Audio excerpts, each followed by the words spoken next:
ত্রয়োদশ জাতীয় সংসদের দ্বিতীয় অধিবেশনে বক্তব্য রাখছেন প্রধানমন্ত্রী ও সংসদ নেতা তারেক রহমান। সরাসরি যুক্ত হচ্ছে সেখানে।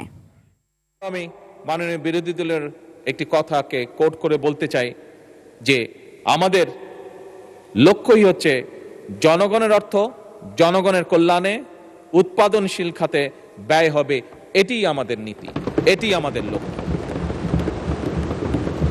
মাননীয় স্পিকার, সরকারি বিনিয়োগের ক্ষেত্রে কোন প্রকল্পে কত টাকা ব্যয় হলো সেটি আমরা সেভাবে বিবেচনায় নিতে চাই না, বরং আমাদের বিবেচনাটি হচ্ছে একটি প্রকল্পে যদি বিনিয়োগ হয় সেই বিনিয়োগ এবং উৎপাদন কি ভূমিকা রাখবে মানুষের জীবনে, জনগণের কতটা উপকারে আসবে, কি পরিমাণ কর্মসংস্থান সেটি তৈরি করবে এবং তা পরিবেশের উপরে কি প্রভাব ফেলবে, এই বিষয়গুলি হচ্ছে আমাদের বিবেচনা প্রকল্পের।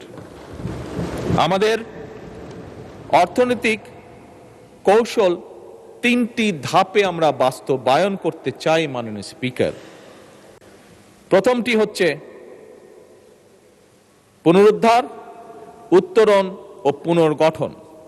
প্রথম ধাপে মাননীয় স্পিকার, অর্থনীতির যে অবনতি, যে ডিক্লাইন যেভাবে করছে, এটিকে ধরে রাখা, ধরে উপরের দিকে নিয়ে আসা, অর্থাৎ এটিকে রোধ করা, মূল্যস্ফীতিকে নিয়ন্ত্রণ করা, বৈদেশিক মুদ্রা ব্যবস্থাপনাকে শক্তিশালী করা, জ্বালানি ও খাদ্য নিরাপত্তা নিশ্চিত করা এবং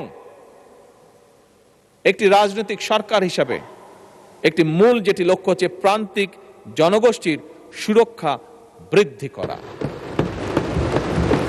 অর্থাৎ যারা আমাদেরকে ভোট দিয়ে এখানে পাঠিয়েছে তাদের জন্য কাজ করার জন্য তাদের সুরক্ষা বৃদ্ধি করা।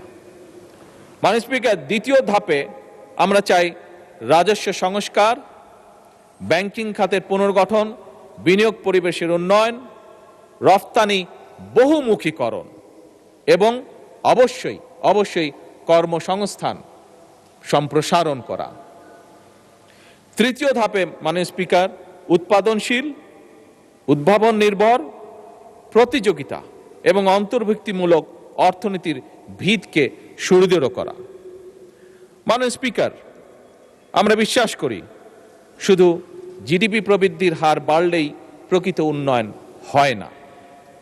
উন্নয়ন তখনই হয়, একজন মানুষ হিসেবে, একজন রাজনীতিবিদ হিসেবে আমি উন্নয়নকে তখনই বুঝি যখন সাধারণ মানুষের ঘরে স্বস্তি আসে, যখন জনগোষ্ঠীর, বিশেষ করে দরিদ্র জনগোষ্ঠীর সামাজিক সুরক্ষা নিশ্চিত হয়, যখন তরুণরা তাদের যোগ্যতা অনুযায়ী কর্মে নিযুক্ত হয়, যখন কৃষক ভাইটি তার পরিশ্রমের ন্যায্য মূল্য পায়, অর্থাৎ তার যে প্রোডাক্ট সেটির ন্যায্য মূল্য পায়, যখন উদ্যোক্তারা, যেটি মাননীয় বিরোধী দলের নেতাও তার বক্তব্যে কিছুটা উল্লেখ করেছেন, যখন কোনো ইনভেস্টর বা উদ্যোক্তা কোনো রকম হয়রানি ছাড়া ব্যবসা শুরু করতে পারেন, ব্যবসা করতে পারেন এবং পরিচালনা করতে পারেন এবং আমানতকারী তার অর্থ ফেরত পাওয়ার নিশ্চয়তা পান এবং রাষ্ট্রীয় প্রতিষ্ঠানগুলো জনগণের কাছে স্বচ্ছ এবং দায়বদ্ধ থাকে। মাননীয় স্পিকার, আমি এটাকেই মনে করি অর্থবহ উন্নয়ন। আমাদের এবারের বাজেটে সেই মানবিক এবং গণতান্ত্রিক অর্থনীতির ভিত্তি নির্মাণের রূপকল্প। মাননীয় স্পিকার, স্বাভাবিকভাবেই অর্থনীতি একটি সিরিয়াস ম্যাটার। আমরা সেই জন্য পরিকল্পনা গ্রহণ করে পরিকল্পনার মাধ্যমে আমরা এগোতে চাই এবং সেজন্যই আমরা এমন একটা অর্থনৈতিক ব্যবস্থা বা অর্থনীতি গড়ে তুলতে চাই যেখানে মাননীয় স্পিকার, ঋণ নয়, উৎপাদন হবে বিনিয়োগ নির্ভর, কাগজে প্রবৃদ্ধি নয় বরং কর্মসংস্থান এবং জনগণের জীবনযাত্রার মান হবে উন্নয়নের বড় সূচক। মাননীয় স্পিকার, বাংলাদেশ, যে বাংলাদেশকে নিয়ে আমরা অনেক কিছু ভাবি, অনেক চিন্তা করি, এমন একটি বাংলাদেশকে আমরা গড়তে চাই, এমন একটি বাংলাদেশকে আমরা গড়ে তুলতে চাই, যেখানে আমাদের তরুণরা তারা চাকরির জন্য বছরের পর বছর অপেক্ষা করবে না, বরং তার মেধা, দক্ষতা এবং উদ্যোক্তা দিয়ে তার যে উদ্যমী যেই শক্তিটি আছে সেটি দিয়ে নিজেই নিজের কর্মসংস্থান সৃষ্টি করতে পারবে। এবং মাননীয় স্পিকার,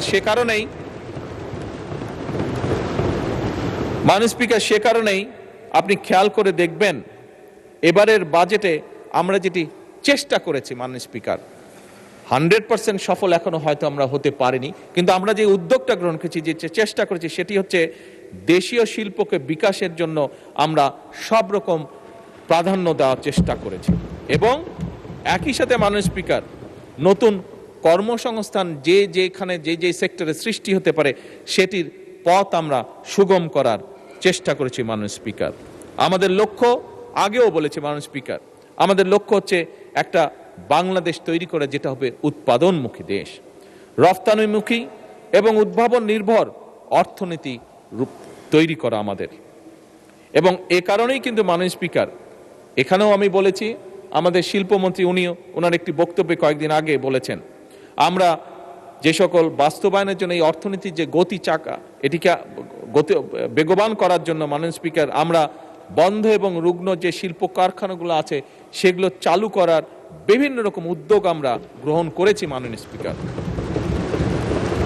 নতুন শিল্প স্থাপনে সহায়তা প্রদানের আমরা চেষ্টা করছি, দেশীয় এবং বিদেশি বিনিয়োগকে আকৃষ্ট করা এবং একই সাথে মাননীয় স্পিকার, শিল্প অঞ্চল ভিত্তিক কর্মসংস্থান নতুন সুযোগ যাতে সৃষ্টি করতে পারে সেটাও আমরা চেষ্টা করছি। মাননীয় স্পিকার, একটু আগে বিরোধী দলের নেতা উল্লেখ করেছেন, আপনি উল্লেখ করেছেন, এবং আমাদের এখানে সংসদ সদস্য আছেন জনাব পার্থ, উনিও ওনার বক্তব্যে বলেছেন ওনাদের এলাকার কথা, আপনারা তিনজনই বলেছেন ভোলার কথা। মাননীয় স্পিকার, যেহেতু এই বিষয়টি এসছে, আমি ওদিন বলেছিলাম যে একটি পরিকল্পনা আমাদের আছে, যেহেতু ওখানে গ্যাস পাওয়া গিয়েছে, এনার্জি পাওয়া গেছে, আমরা ওখানে শিল্প পার্ক তৈরি করতে পারি কিনা সেই ব্যবস্থা পরিকল্পনা অলরেডি আমরা গ্রহণ